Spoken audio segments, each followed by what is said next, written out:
Okay, നമ്മളിന്ന് discuss ചെയ്യാൻ പോകുന്നത് ഓട്ടോമൊബൈൽ ബ്രാഞ്ചിൻ്റെ 3rd സെമസ്റ്ററിലെ manufacturing technology for automobile components എന്ന സബ്ജക്റ്റാണ്. ഓൾറെഡി നമ്മൾ 3 വീഡിയോ ക്ലാസ്സസ് ചെയ്തിട്ടുണ്ട്. ഇത് 4ാമത്തെ മൊഡ്യൂളിൻ്റെ ക്ലാസ്സാണ് ഇന്ന് ചെയ്യാൻ ഉദ്ദേശിക്കുന്നത്.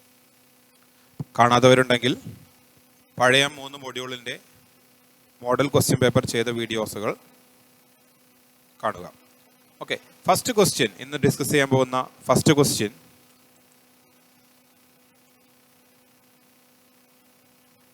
Define extrusion. എന്താണ് എക്സ്ട്രൂഷൻ എന്നാണ്? എക്സ്ട്രൂഡ് ചെയ്യുക, ഒരു ഫോഴ്സ് കൊടുത്തുകൊണ്ട് ഒരു സ്മോൾ ഏരിയയിലൂടെ എന്ത് ചെയ്യുക, പദാർത്ഥങ്ങളെ കടത്തിവിടുന്നതിനെയാണ് എക്സ്ട്രൂഷൻ എന്ന് വിളിക്കുന്നത്. നോക്കാം the definition. Extrusion is a process. Extrusion എന്ന് പറഞ്ഞാൽ is a process in which a heated metal, ഒരു ഹീറ്റ് ചെയ്ത മെറ്റലിനെ ഓർ ബില്ലറ്റ്, ഹീറ്റ് മെറ്റൽ, അതിനെ വിളിക്കുന്ന പേരാണ് ഹീറ്റഡ് മെറ്റലിനെ വിളിക്കുന്ന പേരാണ് billet. Is called billet. Billet is forced by high pressure. ഒരു ഹൈ പ്രഷർ കൊടുത്തുകൊണ്ട് ബില്ലറ്റിനെ എന്ത് ചെയ്യുന്നു, ഫോഴ്സ് ചെയ്യുന്നു. ത്രൂ എൻ ഓറിഫേസ്, ഒരു ഓറിഫേസിലൂടെ ഫോഴ്സ് ചെയ്യുന്നു. That is shaped to provide the desired form of finished part. ഒരു ഫിനിഷ്ഡ് പാർട്ട് കിട്ടാൻ വേണ്ടിയിട്ട്, അതായത് നമുക്ക് ഏത് ഷേപ്പിലുള്ള ഫിനിഷ്ഡ് പാർട്ടാണോ വേണ്ടത്, അതേ ഷേപ്പിലുള്ള ഒരു ഹോളിലൂടെ നമ്മൾ എന്ത് ചെയ്യുന്നു, ബില്ലറ്റിനെ ഹൈ പ്രഷറൈസ് ചെയ്തുകൊണ്ട് കടത്തിവിടുന്ന ആ പ്രോസസ്സിനെയാണ് എന്ത് വിളിക്കുന്നത്, നമുക്ക് എക്സ്ട്രൂഷൻ എന്ന് വിളിക്കുന്നത്. അപ്പോൾ എക്സ്ട്രൂഷൻ ഈസ് ദ പ്രോസസ്, ഒരു പ്രോസസ്സാണ്. എന്താണ് അതൊരു പ്രോസസ്സാണ്. ഓക്കെ, ആ പ്രോസസ്സ് എന്ന് പറഞ്ഞാൽ എന്താണ്? The process which heated metal വിളിക്കുന്ന പേരാണ് billet. Billet is forced by high pressure, വളരെ പ്രഷർ കൊടുത്തുകൊണ്ട് ത്രൂ എൻ ഓറിഫേസിലൂടെ കടത്തിവിടുന്നു. നമുക്ക് എങ്ങനത്തെ ഓറിഫേസ് ആയിരിക്കണം? That is shaped. ആ ഓറിഫേസ് എന്ന് പറഞ്ഞാൽ ആ ഓറിഫേസ് എന്ന് പറഞ്ഞാൽ എങ്ങനെയായിരിക്കണം? That is shaped to provide desired form of finished part. Finished പാർട്ടിന്റെ അതേ ഷേപ്പ് കിട്ടുന്ന രീതിയിലുള്ള ഓറിഫേസിലൂടെയാണ് എന്ത് ചെയ്യേണ്ടത്, ബില്ലറ്റിനെ കടത്തിവിടേണ്ടത്. അങ്ങനെയുള്ള ആ പ്രോസസ്സിനെയാണ് നമ്മൾ എന്ത് വിളിക്കുന്നത്, എക്സ്ട്രൂഷൻ എന്ന് വിളിക്കുന്നത്. ക്ലിയർ ആയോ? ഓക്കെ, നെക്സ്റ്റ് അടുത്ത ക്വസ്റ്റ്യൻ പാർട്ട് ബിയിലാണ്. 3 മാർക്ക് ക്വസ്റ്റ്യൻ ആണ്. അപ്പോൾ 3 മാർക്ക് ക്വസ്റ്റ്യനിൽ പറയുന്നത് ലിസ്റ്റ് എനി 3 ഫോർജിങ് ഓപ്പറേഷൻ. ഏതെങ്കിലും 3 ഫോർജിങ് ഓപ്പറേഷനെ കുറിച്ച് ലിസ്റ്റ് ചെയ്യുക എന്ന് മാത്രമാണ് പറഞ്ഞിട്ടുള്ളത്. അപ്പോൾ ലിസ്റ്റ് ചെയ്യുമ്പോൾ ഒരുപാട് ഫോർജിങ് ഓപ്പറേഷൻ ഉണ്ട്. First one upsetting. 2 bending, drawing down, cutting, setting down, punching, flattening, fullering, forge welding, സ്വാഗിങ്. ഇത് മുഴുവൻ എന്താണ്? ഫോർജിങ് ഓപ്പറേഷൻ ആണ്. ഇതിൽ ഏതെങ്കിലും 3 നിങ്ങൾ എഴുതി കഴിഞ്ഞാൽ നിങ്ങൾക്ക് എന്തായി, 3 മാർക്ക് ലഭിച്ചു. ഓക്കെ, നെക്സ്റ്റ് അടുത്തത് sketch any 2 rolling mill configuration. ഏതെങ്കിലും 2 റോളിംഗ് മിൽ കോൺഫിഗറേഷൻ, പലതരത്തിലുള്ള റോളിംഗ് മിൽ കോൺഫിഗറേഷൻ ഉണ്ട്. ഏതെങ്കിലും 2 സ്കെച്ച് ചെയ്യുക. ഇവിടെ നോക്കൂ, ഇതെന്താണ്? 2 ഹൈ മിൽ കോൺഫിഗറേഷൻ ആണ്. 2 ഹൈ മിൽ കോൺഫിഗറേഷൻ. 2 റോളർ ഉണ്ടായിരിക്കും.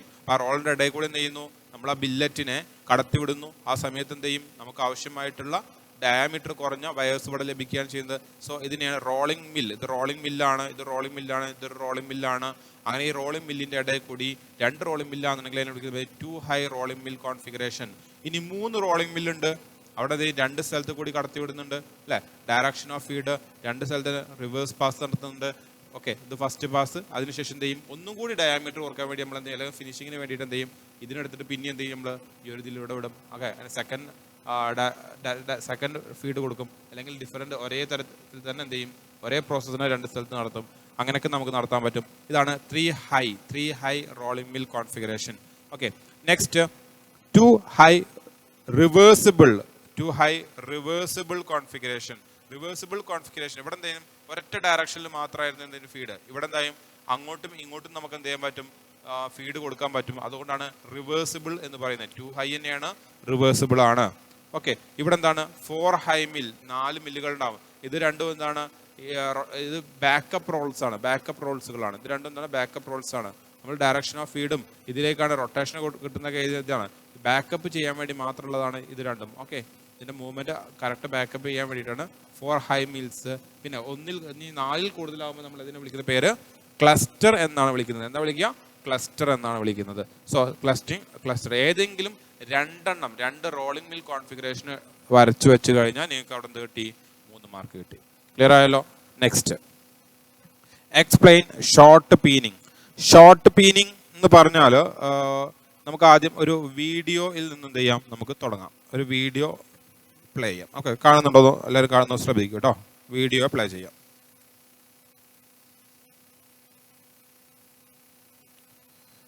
ഓക്കെ,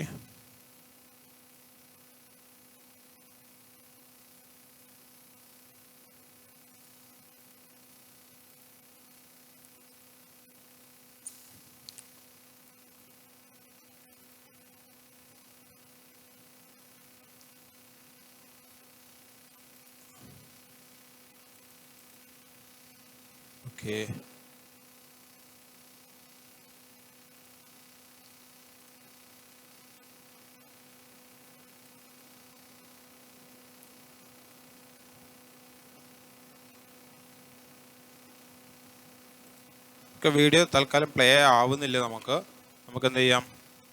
കാര്യങ്ങൾ എന്താണ് ഷോർട്ട് പീനിങ് എന്നുള്ളത് നമുക്ക് എന്ത് ചെയ്യാൻ പറ്റും? പറയാം. Okay,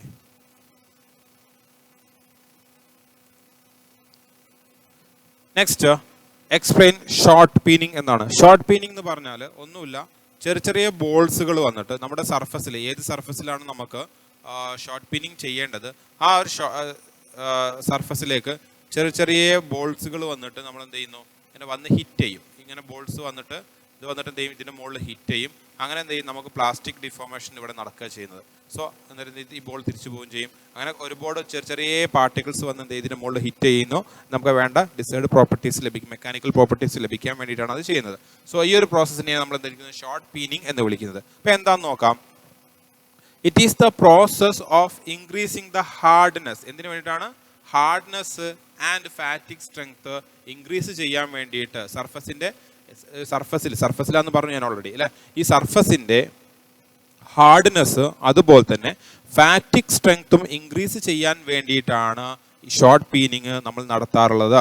this is done by blasting. Blasting എന്ന് പറഞ്ഞാൽ വന്നിട്ട് ഇടിപ്പിക്കുക. Blasting a rain of small shot. Continuous ആയിട്ട് വേറെ ഒരു ബോളല്ല വരിക, ഇതുപോലെ കുറേ ബോൾസുകൾ തന്നെ കണ്ടിന്യൂസ് ആയിട്ട് വന്നിട്ട് എന്ത് ചെയ്യും? ഈ സർഫസിലിരിക്കും. അപ്പോൾ റൈൻസ് ഓഫ്, അതിനെ റൈൻ എന്ന് വിളിക്കുന്നത്, ഒരുപാട് വന്ന് അടിക്കുന്നുണ്ട്. Rains of small shot at high velocity, വളരെ വെലോസിറ്റിയിൽ against surface required shot peening. Shot പീനിങ്ങിന് ആവശ്യമായുള്ള ഈ നടത്തുന്നത് എങ്ങനെയാണ്? ഈ സർഫസിലേക്ക് വന്നിട്ട് എന്ത് ചെയ്യും? ഹൈ വെലോസിറ്റിയിൽ ഈ ബോളുകൾ വന്ന് ഷോർട്ട് ചെയ്തുകൊണ്ടാണ്, വന്ന് ഇടിച്ചുകൊണ്ടാണ് എന്ത് ചെയ്യുന്നത്? അവിടെ ഈ ഒരു പ്രോസസ് ഷോർട്ട് പീനിങ് നടക്കുന്നത്. The short peening is done by air blast. Air വെച്ചിട്ട് ബ്ലാസ്റ്റിംഗ് കൊണ്ടോ അല്ലെങ്കിൽ ബൈ സം മെക്കാനിക്കൽ മീൻസ്, മറ്റു മെക്കാനിക്കൽ മീൻസ് വഴിയോ എന്ത് ചെയ്യുന്നത്? ഇത് വന്ന് ഇടിപ്പിക്കുന്നത്. As the shot strikes, shot അടിക്കുന്നത് കൊണ്ട് തന്നെ സ്മോൾ ഇൻഡന്റേഷൻ, ചെറിയ ഇൻഡന്റേഷൻ, ഇങ്ങനെ ചെറിയ ഭാഗങ്ങൾ ഇങ്ങനെ മാറും അല്ലേ. ഈ ഒരു ഭാഗം ചെറുതായിട്ട് എന്ത് ചെയ്യും? ഇങ്ങോട്ട് ഉള്ളിലേക്ക് കർവ് ചെയ്ത് പോകും. So small indentation are produced causing a slight plastic flow of the surface. ആ സർഫസിൽ പ്ലാസ്റ്റിക് ചെറുതായിട്ട് പ്ലാസ്റ്റിക് ഡിഫോർമേഷൻ, പിന്നെ ഒരിക്കലും എന്തെങ്കിലും തിരിച്ചുകൊണ്ട് വരില്ല. ആ പ്ലാസ്റ്റിക് ഡിഫോർമേഷൻ എന്തെയും നടക്കും അത് surface of the metal to a depth of few hundreds of centimetre. ചെറിയ ഹൺഡ്രഡ്സ് ഓഫ് സെന്റിമീറ്റർ, 1/100 സെന്റിമീറ്റർ എന്നൊക്കെ, ഏകദേശം MM-ന്റെ ഒക്കെ താഴെ അല്ല, അത്രയും ഭാഗത്ത് അത്രയും മൈന്യൂട്ട് ആയിട്ടുള്ള ചെറിയ പ്ലാസ്റ്റിക് ഡിഫോർമേഷൻ എന്തെയും ഇതുവഴി നടക്കുന്നുണ്ട്. Next, thus the surface is slightly hardened. അതുകൊണ്ട് നമുക്ക് എന്തെങ്കിലും സർഫസ് ഹാർഡൻ ചെയ്യാൻ പറ്റും. അതുപോലെ തന്നെ strengthened by the cold working operation. ഇതൊരു കോൾഡ് വർക്കിംഗ് ഓപ്പറേഷൻ ആയതുകൊണ്ട് എന്താ കോൾഡ് വർക്കിംഗ് എന്ന് പറഞ്ഞാൽ?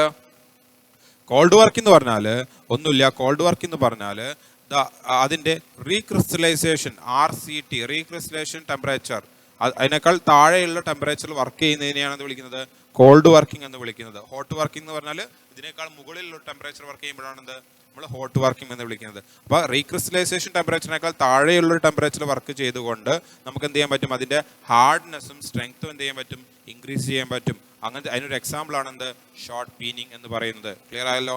ഓക്കെ, നെക്സ്റ്റ് അടുത്ത ക്വസ്റ്റ്യനിലേക്ക് പോകാം.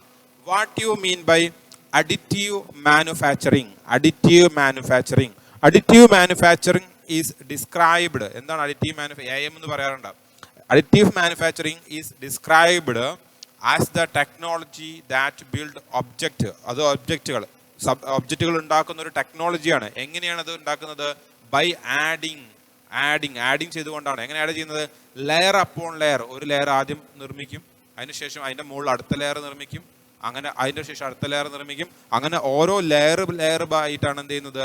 അത് നിർമ്മിക്കുന്നത്. അപ്പോൾ ലെയർ ഓഫ് മെറ്റീരിയൽ ഉപയോഗിച്ചുകൊണ്ട് ലെയർ 3D പ്രിന്റിംഗ് എന്നൊക്കെ പറയാൻ നമ്മൾ കേട്ടില്ലേ? സോ അതൊക്കെ ഇതിന് എക്സാമ്പിൾ ആണ്. Okay, whether the material is പ്ലാസ്റ്റിക്കാണെങ്കിലും മെറ്റൽ ആണെങ്കിലും കോൺക്രീറ്റ് ആണെങ്കിലും നമുക്ക് എന്ത് ചെയ്യാൻ പറ്റും? ഇതുപോലെ നമുക്ക് പ്രിന്റ് ചെയ്യാൻ പറ്റും. ഓക്കെ, പ്രിന്റ് ചെയ്തെടുക്കുന്നതിനെയാണ് അഡിറ്റീവ് മാനുഫാക്ചറിങ് എന്ന് വിളിക്കുന്നത്. Next, it is the opposite of subtractive manufacturing. എന്താണ് ഈ സബ്സ്ട്രാക്റ്റീവ് മാനുഫാക്ചർ എന്ന് പറഞ്ഞാൽ? അതായത് സബ്സ്ട്രാക്റ്റ് ഒരു വസ്തു ഇങ്ങനെ ഉണ്ടാക്കി. ഓക്കെ, നമുക്ക് ഉണ്ടാക്കേണ്ടത് ഇങ്ങനെയുള്ളൊരു വസ്തുവായിരുന്നു. ജസ്റ്റ് ഇങ്ങനെയുള്ള ഒരു വസ്തുവാണ്. അപ്പോൾ നമ്മൾ ആദ്യം എന്ത് ചെയ്യും? ഇതുപോലുള്ളൊരു ബോക്സാണ് കാസ്റ്റ് ചെയ്തെടുക്കുക. അതിനുശേഷം എന്ത് ചെയ്യും? ഈ ഒരു ഭാഗം ഇവിടുന്ന് കട്ട് ചെയ്ത് ഒഴിവാക്കുക ചെയ്യുക അല്ലേ? ഇവിടുന്ന് കട്ട് ചെയ്ത് ഒഴിവാക്കുകയാണ്. എന്നാൽ മാത്രം നമുക്ക് ഇങ്ങനൊരു വസ്തു കിട്ടുന്നുള്ളൂ. സോ ഇത് സബ്സ്ട്രാക്ഷൻ ആണ്, അത് കുറയ്ക്കുകയാണ്, അത് കട്ട് ചെയ്ത് ഒഴിവാക്കുകയാണ്. സോ ഇങ്ങനെയുള്ള മാനുഫാക്ചറിനെയാണ് നമ്മൾ എന്ത് വിളിക്കുന്നത്? സബ്സ്ട്രാക്റ്റീവ് മാനുഫാക്ചറിങ് എന്ന് പറയുന്നത്. അപ്പോൾ ഇതെന്താണ്? ഇത് opposite to the subtractive manufacturing ആണ്. കാരണം കറക്റ്റ് നമുക്ക് വേണ്ടത് മാത്രം ആഡ് ചെയ്ത് കൊണ്ടുവരികയാണ് അല്ലേ? അപ്പോൾ ഇത് opposite to the subtractive manufacturing in which an object is created by cutting away at a solid block of metal until the final product is completed. എന്താണ് സബ്സ്ട്രാക്റ്റീവ് മാനുഫാക്ചറിംഗ് എന്നാണ് ഇപ്പോൾ പറഞ്ഞത്. എന്താ നമുക്ക് ആവശ്യമുള്ള ഇതുവരെ എന്ത് ചെയ്യുന്നു? ആ മെറ്റൽ ബ്ലോക്കിൽ നിന്നും കട്ട് ചെയ്ത് ഒഴിവാക്കുകയാണ് എന്ന് വിളിക്കുന്നത് സബ്സ്ട്രാക്റ്റീവ് മാനുഫാക്ചറിംഗ് എന്ന് വിളിക്കുന്നത്. ഇറ്റ് യൂസസ്, അതായത് അഡിറ്റീവ് മാനുഫാക്ചറിന് എന്ത് ചെയ്യും?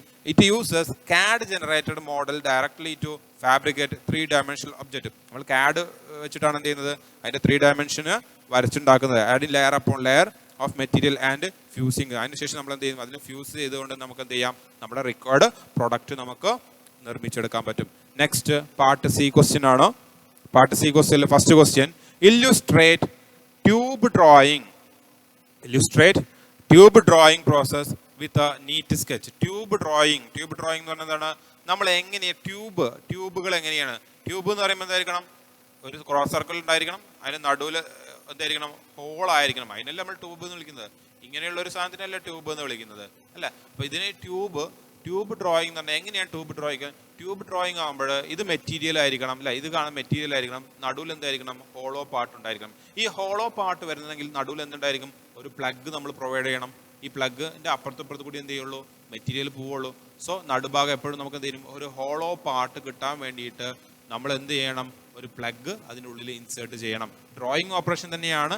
ഇൻ അഡീഷണൽ ടു നമ്മൾ എന്ത് ചെയ്യും? ഒരു പ്ലഗും കൂടി ഇൻസേർട്ട് ചെയ്ത് കഴിഞ്ഞാൽ നമുക്ക് എന്ത് ചെയ്യാൻ പറ്റും? ട്യൂബ് നിർമ്മിക്കാൻ കഴിയും. സോ ഇങ്ങനെ ട്യൂബ് നിർമ്മിക്കുന്നതിനെയാണ് നമ്മൾ എന്ത് വിളിക്കുന്നത്? ട്യൂബ് ഡ്രോയിങ് എന്ന് വിളിക്കുന്നത്. ഓക്കെ, ഒരു പുൾ ഫോഴ്സ് ആണ് കൊടുക്കുന്നത്. ഓക്കെ, അതുകൊണ്ട് ഡ്രോയിങ് എന്ന് വിളിക്കുന്നത്. നെക്സ്റ്റ്, അപ്പൊ ഇതിന് എങ്ങനെയാണ് എഴുതിയിട്ടുള്ളത്? ഈ ഫിഗർ വളരെ ഇമ്പോർട്ടൻ്റ് ആണ്. ഫിഗറിന് വളരെ സിമ്പിൾ ആയിട്ടുള്ള ഫിഗറുകളാണ് നമ്മൾ ഉൾപ്പെടുത്തിയിട്ടുള്ളത്. ഫിഗർ വളരെ ഇമ്പോർട്ടൻ്റ് ആണ്.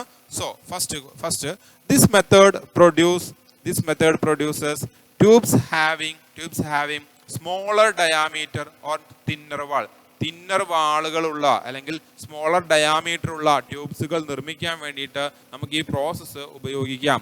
This is also used to get dimensional accuracy. വളരെ കറക്റ്റായ ഡയമെൻഷണൽ അക്യൂറസി കിട്ടും, സ്മൂത്ത് സർഫസ് കിട്ടും, and improved physical properties of the tubes already made by hot rolling process. Hot rolling process വഴി നമുക്ക് നിർമ്മിച്ചെടുത്തുള്ള, നമ്മൾ കഴിഞ്ഞ ചാപ്റ്ററിൽ പഠിച്ചു ഹോട്ട് റോളിംഗ് അല്ലേ? ഹോട്ട് റോളിംഗ് പ്രോസസ്സ് വഴി നിർമ്മിച്ചെടുത്തുള്ള അവയ്ക്ക് ഫിനിഷിംഗ് കൊടുക്കാനും ഫിസിക്കൽ പ്രോപ്പർട്ടീസ് ഇൻക്രീസ് ചെയ്യാനും അതുപോലെ സ്മൂത്ത് സർഫസ് ഒക്കെ വേണ്ടിയിട്ട് നമുക്ക് എന്ത് ഉപയോഗിക്കാൻ പറ്റും? ഈ ഒരു ട്യൂബ് ഡ്രോയിങ് ഉപയോഗിക്കാൻ പറ്റും.